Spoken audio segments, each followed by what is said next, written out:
I'm doing great, Michael, and if I'm a Knicks fan, I say ruh-roh. That's what I'm saying today. So you know what they want to do. You know the system they want to play, Fran.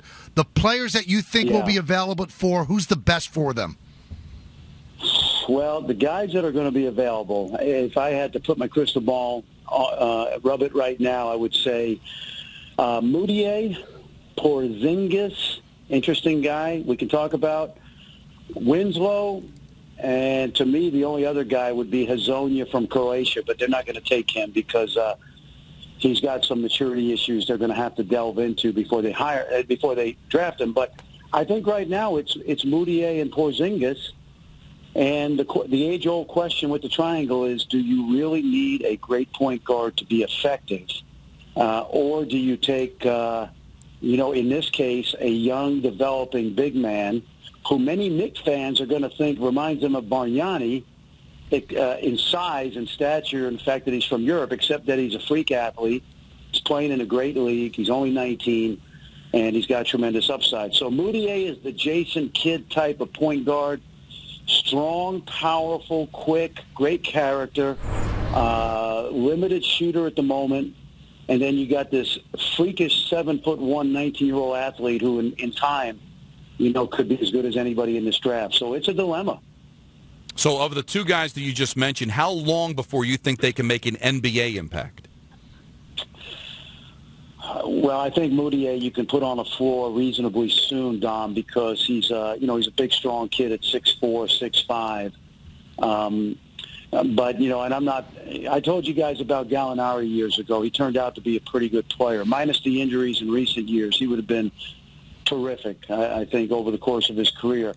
I'm not necessarily partial to international kids, but because I know this kid, I think this kid's got a unique skill set. There are teams that are looking, that seriously think he's one of the top 2 or 3 picks in this draft. The safe pick is Moutier because he played high school basketball here. He's got positional size. He's got speed and quickness.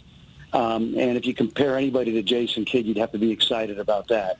Now, I really like Justice Winslow. I guess the knock against him is his size. Did he measure 6'4.5" at the NBA Combine? He did, Michael. And the issue with Winslow, and I do this. I'm like a draft junkie, so I have him 7th on my list. The one thing that I worry about with Winslow a little bit is that his best basketball was played late in the year as a 6'5", basically power forward. Right.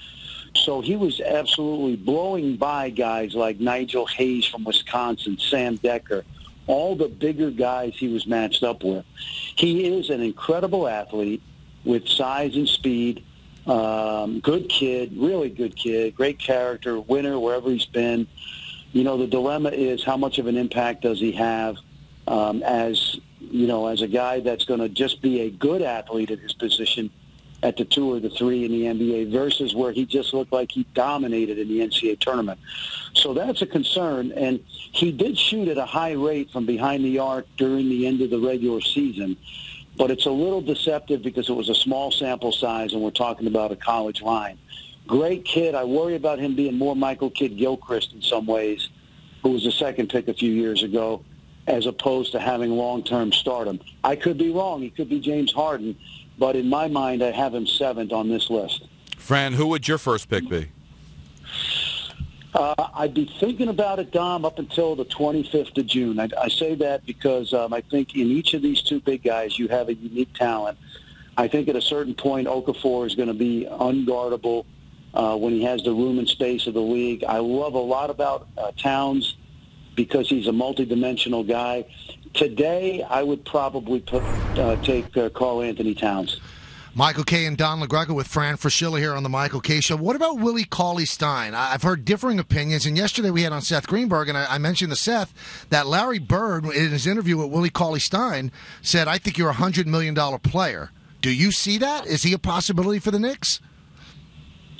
The only reason he's a possibility is because he would be a reach, in my opinion, from 9-10 down to 4. Okay.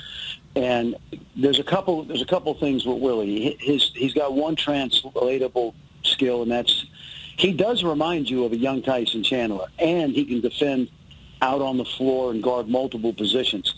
He's going to have to overcome in interviews the fact that while he seems like a great kid, I've been around him, been around Cal's team, there's a little bit of hippie, flaky type personality there that teams are going to want to know about. Well, Phil will love that. He's going to have to. It may be, maybe that, that could be right up his alley. But, long term, I worry just about, and again, he can overcome this in the next 5 weeks, how much he loves the game. But he is a unique athlete because the stuff he does on the floor defensively, especially not just the shot blocking, Michael, but the fact that he can guard 3 or 4 positions is really interesting. Now, I don't know what context Larry Bird said that in. I don't know if it was a throwaway line, if it was serious. I don't see it, but this is a unique draft because it's the deepest draft I can remember, maybe going back to 2003. There's 7 or 8 guys in this draft that I think could become all-stars.